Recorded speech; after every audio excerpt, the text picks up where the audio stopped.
Today we are going to have a special treat. I'm going to read the first 5 pages of every 5th chapter of the book to celebrate 5 days left of the Goodreads giveaway for Darkness Awaits. So you all have 5 more days to enter the giveaway on Goodreads. So far there are 1,025 people, but I'm giving away 100 copies of the ebook version of the second book of the Virtuous Academy series. Even if you don't win, you can always order online, Amazon,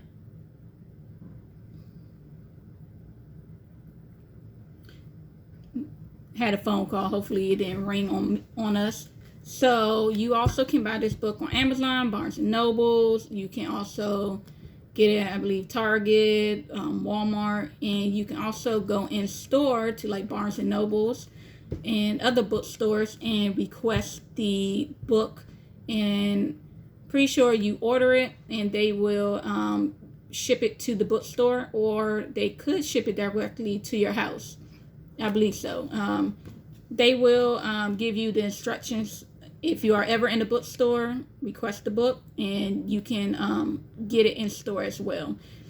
And also on my website, jamilastone.com, Jamila Stone, Stone.com, and purchase a hardback, a paperback, and if you order it from my website, then I will autograph it for you. All right, so hopefully my stage fright does not kick in since there's no one around me and I don't faint. If I faint, pretty sure you all won't turn me into some type of YouTube, TikTok, or whatever video. We'll just ignore it. All right, so if you have the book, if you have the book with you on your bookshelf, we can read along together. So I will say, for those who don't like any spoilers of any kind, after the first chapter, you might not want to listen in. I made sure, I did look ahead, and there aren't many, there's no big spoiler. So it's safe for you all to listen in, even those who prefer to read it all the way through themselves. Thankfully it worked out that there's nothing major that's given away in these first 5 pages of each 5 chapters. So let's begin with chapter 1. Chapter 1, it's the last week of January, and the new school semester since Christmas break starts tomorrow at Virtuous Academy. Nat and all her friends, except Alex, have already moved back to their dormitories. Nat is brushing her teeth, getting ready for bed, when she suddenly feels like she's falling. A moment later, her surroundings change, and she finds herself in a dark alleyway. Nothing makes sense, and she jolts around with labored breathing, trying to understand what's going on. When she turns around to her other side, she spots Alex and momentarily forgets her anxiety. Running over to a hunched Alex, she hugs her and is so distracted that she doesn't notice the 4 guys in the alley with them. "What are you doing here?" Alex winces in pain, struggling to straighten up. Using her toothbrush, Nat taps the ring she gifted Alex. "Someone must have missed me a whole lot to get me here," she jokes. The good news is that the protection spell she has Sheila help her put on the ring works. If Alex ever needs her badly enough, she'll appear. Crap, it worked. So that means Nat looks around further and finally takes in the situation. "I guess you're still having trouble making friends." Throwing down her toothbrush, she gets in front of Alex, who is badly bleeding from cuts on her face and the arm she holds that seems disjointed. "Nice outfit, girl." One of the guys speaks sarcastically. This is your backup?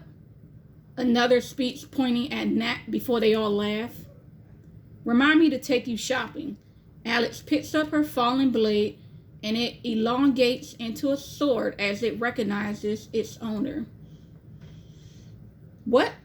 These are comfortable. In my pajamas. I was going to bed. Nat keeps her eyes on the guys who are starting to approach.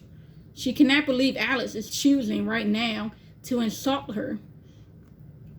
What do you need to be comfortable? Alex turns fully towards Nat with her face scrunched up. Did you sprout something since we were kids? No.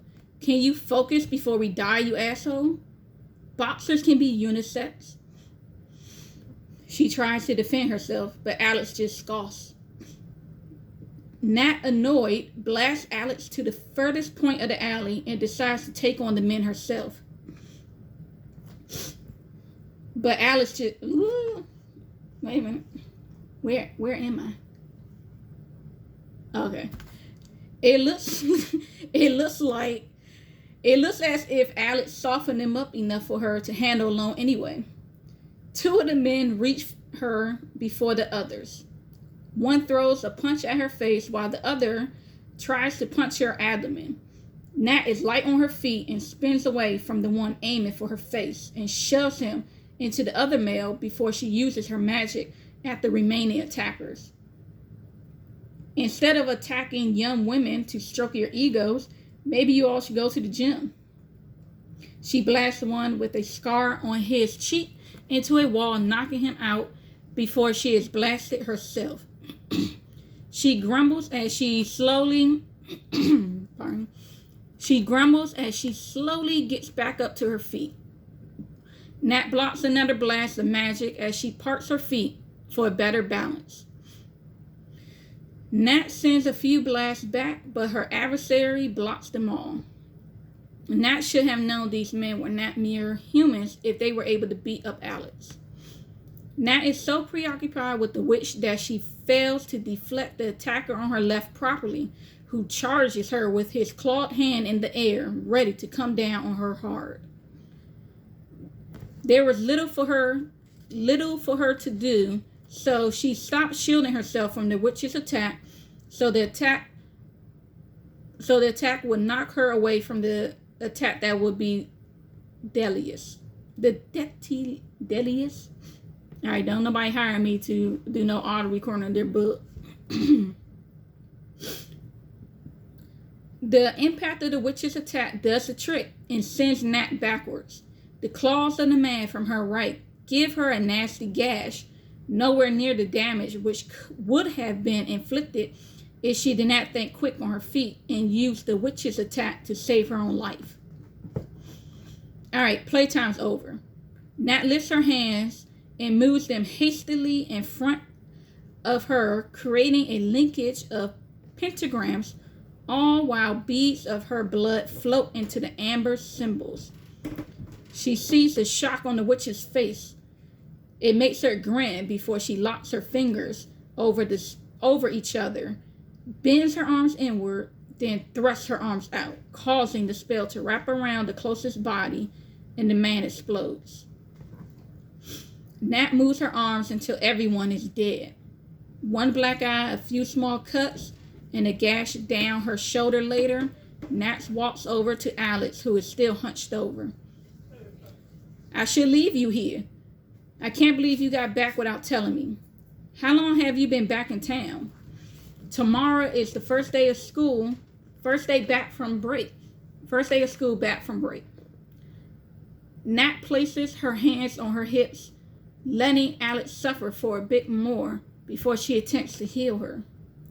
Alex stands straighter, leans her head back against the wall behind her, and closes her eyes. I forgot how much you love to bitch and moan.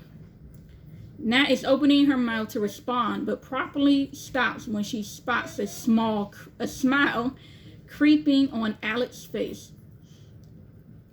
I missed it. Alex turns her head and smiles so charmingly, even with her face all beat up.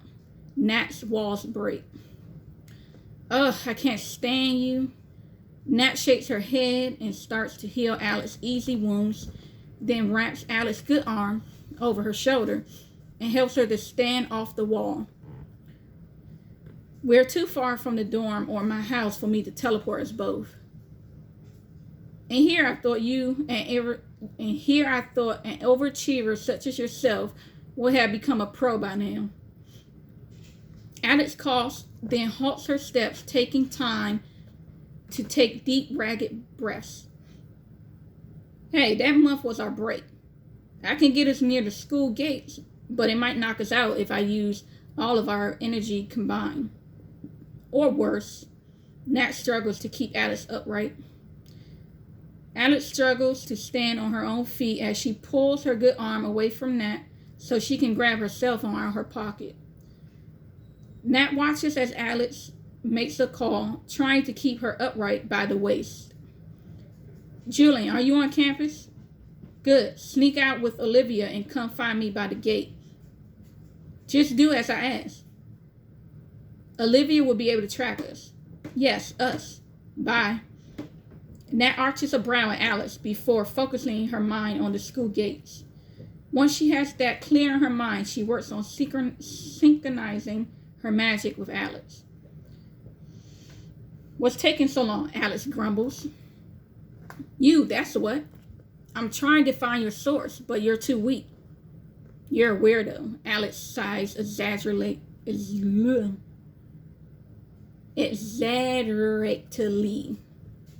Y'all know what word I mean.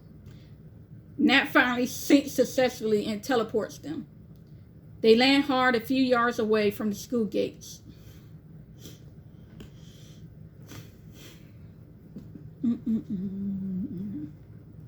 Where did Alex say she'd be? Olivia walks alongside Julian and Leslie, who insisted on coming with them to meet Alex and Nat since her roommate disappeared on her.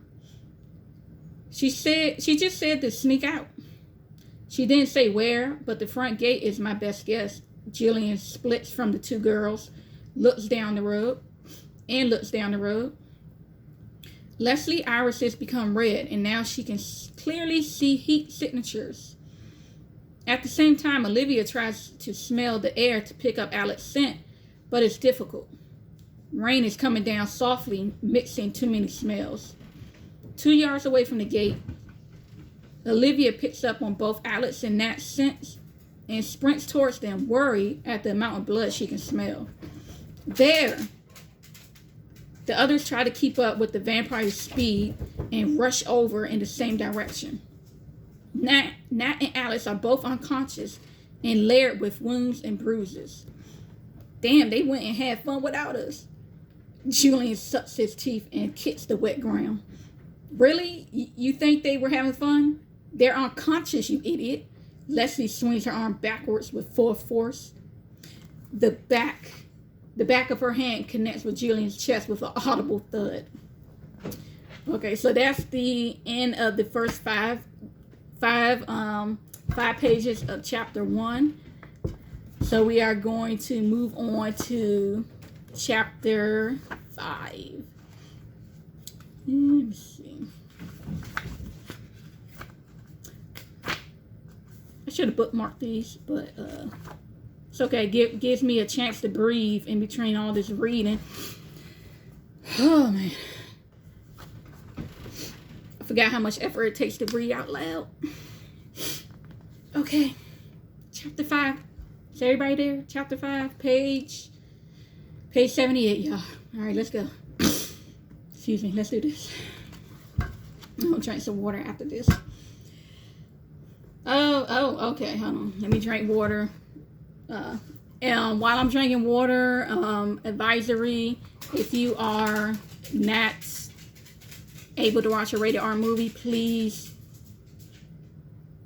go take a snack break, do something. I'll make sure to call you all back after I read these pages, okay? 17 years old and up. Anyone younger, stand up, walk away.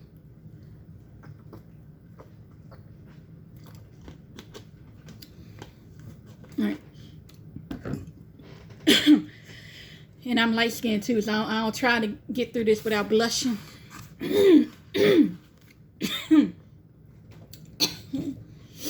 Okay. Chapter 5. Page 78.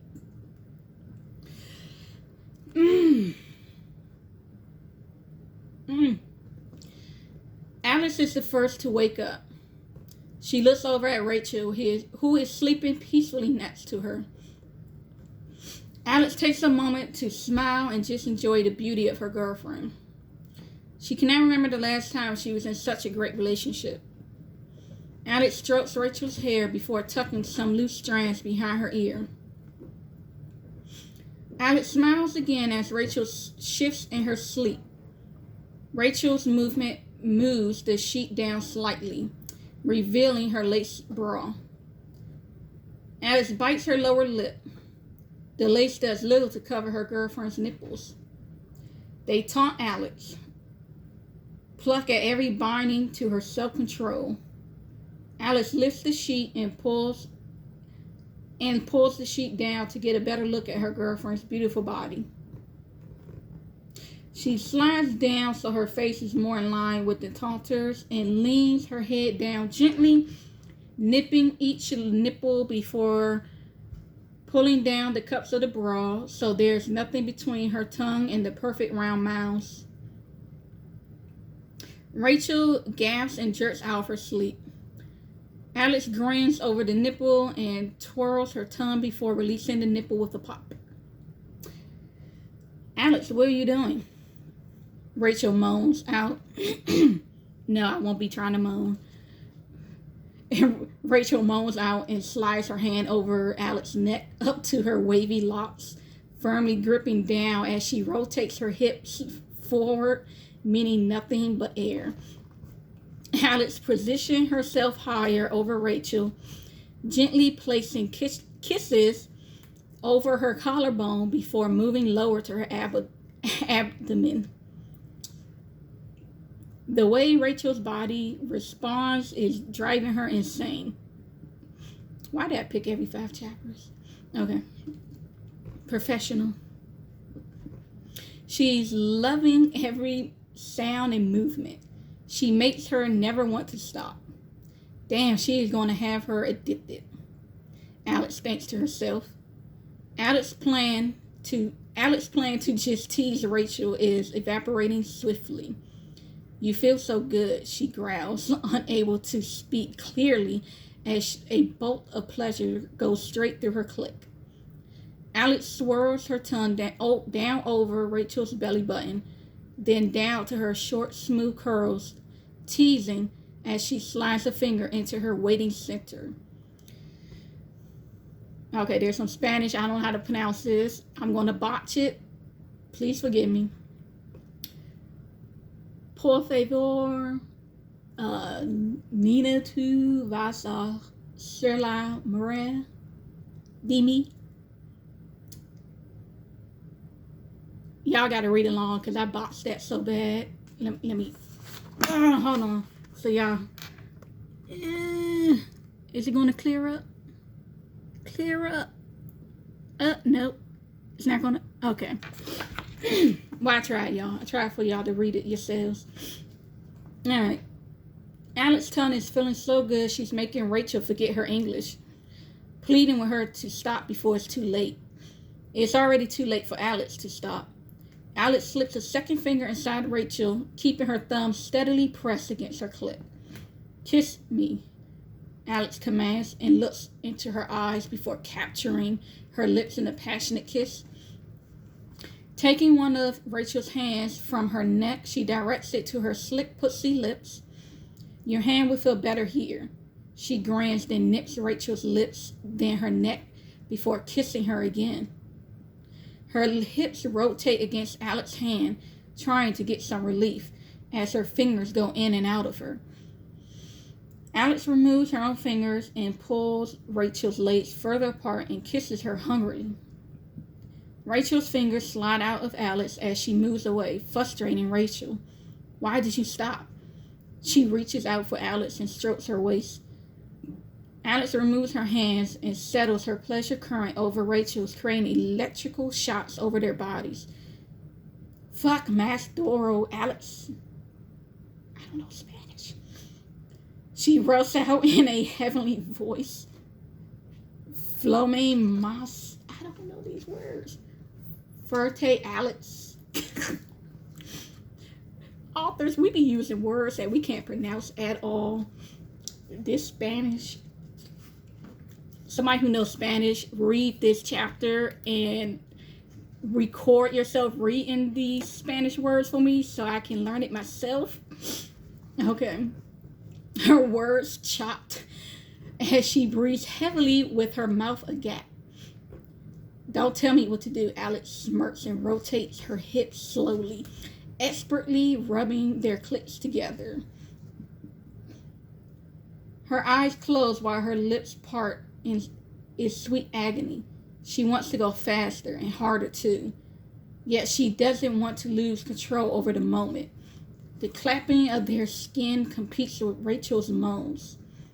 Rachel slides her hands up Alex's glistening stomach and caresses her breast. The sensations are too much and Alex falls forward, never breaking rhythm. Rachel arches against Alex, her nails digging into her back as she claws for anything to hold on to. Her lips wrap around Alex's breast to hold back a scream, not wanting the whole house to hear them.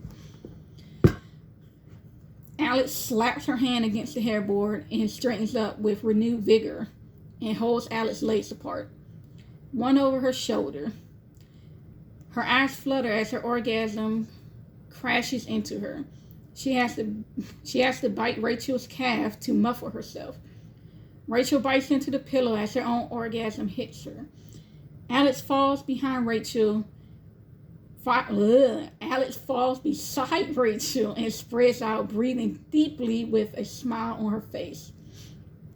You're insane. We could have been caught. Rachel chuckles and strokes Alex's shoulder. Who cares? I love you. She places a kiss on Rachel's lips, then slowly gets out the bed and takes a quick shower before she dresses and makes her way down to the kitchen. Though it's been forever since she slept under the king's roof, she feels at home. The smell of food makes her stomach growl. She thought she was the only one awake.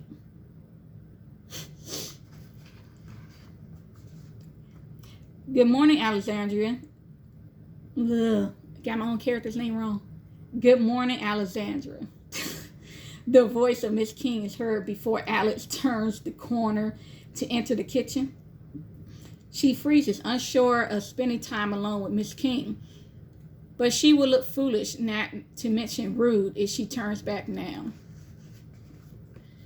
Good morning, Miss King. Alex enters the kitchen and takes what used to be her spot in the kitchen island. Her spot at the kitchen's island. Can I help? Samantha stops mid-sing and stares at Alex. No, you cannot. She continues her task before moving on to cut some fruit. Alex stays seated, uncomfortable with the silent treatment. Look, I understand you're upset at me, but I had nothing to do with the attack that happened. Alex tries to set things right with Miss King. A glass jar filled with juice shatters. Samantha is quick and reconstructs the glass jar before a drop lands on the countertop. Being around you and your gang puts Nat at risk. You and your need to be in trouble brings her trouble. You want to help? Stay away from my daughter. She does not yell, yet her tone makes Alex anxious and upset. We're not a gang. I truly don't care what you think of my friends or me. I won't stop being friends with Natalie no matter what you say. Alex raises her voice and quickly regrets it as Miss King's eyes darken as she grips the knife in her hand in a death grip. Sorry, I shouldn't have raised my voice. You're both right and wrong. I see my friends as family. We're not a gang. You know my mother well. In the underground businesses are what society would label a gang operation. We just call it business. My mother and her coven are trouble. My mother and the coven are trouble and put many at risk. And maybe I'm selfish. But Nat is my best friend. I'm not going to stop being friends with her, no matter what you say or do. Alice jumps down from the stool so quick she knocks into the other one. She storms over to the fridge. She storms over to the refrigerator. This is why I have not done my own audiobook. What are you doing? Miss King asked while processing what the young girl proclaimed. I'm going to help. She grabs the ingredients for French toast and silently begins cooking. Natalie is old enough to make her own choices and friends. I can't choose for her. However, I will do anything to protect her. Alex nods in understanding. Both women's angry facial expressions are stuck in place, and they cook together in stubborn silence. Aw, look at you two. Just like old times. I sleep while you two cook for me. Nat enters the room a few minutes later, Nat noticing the thick tension in the air, and hops up on a stool. She grabs some fruit and pops them into her mouth as her friends begin slowly to waltz in. Eleanor walks in, stretching her back. I hope you made enough for a whole brigade, 'cause this wolf can eat. There should be enough, dear. Everyone grab a plate and sit. I have things to attend to. Miss King grabs a small plate and a mug of coffee before she walks out. Mom, don't you want to sit with us? Nat's words go unanswered, making her feel bad. I guess she's still pissed off. Don't worry about it. She'll come around soon. Well, eventually she will. Leslie rubs Nat's back. I don't think she will. I don't even know if I want her to. I mean, it's normal. It should be normal to be upset when bad things happen. Nat sighs and watches everyone make their plate. End of the first 5 pages of chapter 5. Oh, Lord, how many do we have left? Maybe I should make this 2 parts. Oh, gosh. Oh, I should have did this live so you all can pump me up and keep me going. Cause this is... Woo! I feel like I'm in the front of the classroom and I got to read all this stuff. All right. Water break again. Oh, okay.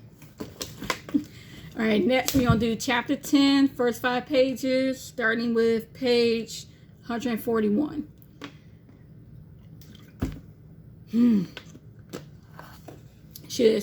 I just should have did the first page of these 5 chapters. Okay. Should I go this way now? Okay. I'll do like this.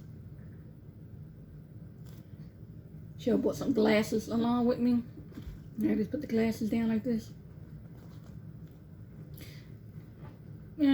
Chapter 10, page 141. It's only the last week of March, but the sophomores are acting as if it's May already. There are no final exams yet, and still the teachers are coming down hard with grading. In order to move to the next level, there's a big test for all sophomores. Each group that was made during the last year's pairing will go through a test of physical and mental strength. Many do not get through the test unharmed. A few students have come close to death. There is no way to avoid the test, even if one of the pairs is dead. This is fucking unbelievable. How can they make you all continue? Alex storms out of the teacher's lounge with a rage that can match a hurricane. Anger issues. Okay. The force of her temper sends shards of the door and wall all around her as if a confetti gun went off. All Nat wants to do is get far away from the hallway before the teachers decide to come out and punish them. Just leave it be. Arnold, Leslie, and I will be fine. We still have a lot more time to practice together, too.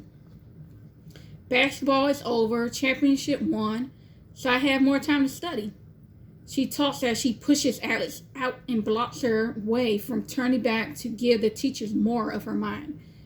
Don't get expelled. Screw them in this school. If I get expelled, so what? Not as if I need the school. Alex suddenly stops trying to get around Nat. Then Nat trips forward. Nat rolls her eyes, then follows Alex. This school helps us to better ourselves. It helps us to have any life we want in the human world. Jobs like my mom as mayor, or the countless others who wouldn't have the education they need to get legal jobs. There's a balance that must be kept. I don't care about the school's legacy or weaklings who need to be coddled through society.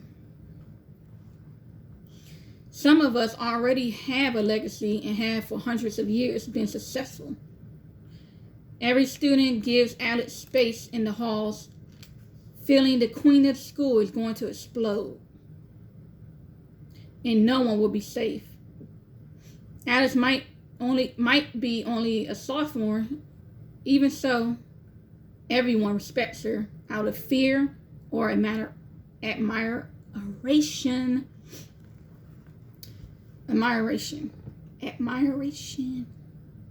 Moving on. Professor Rita, their advanced language arts teacher, rushes out of the classroom, almost bumping into the girls. Without acknowledging them, she runs away, disappearing out of sight. Alice and Nat look at each other, wondering what's the emergency. Just as a loud scream pierces the air, they both run toward Professor Rita's direction, followed by a few other students. Ooh, these kids are nosy. Okay. They catch up to the professor just in time to see a boy holding a spear through the chest of a girl laying on the ground, her own blood. The professor is chanting. Each hand's ring finger, pinky, and thumb are pressed together as the index and middle fingers are crossed together.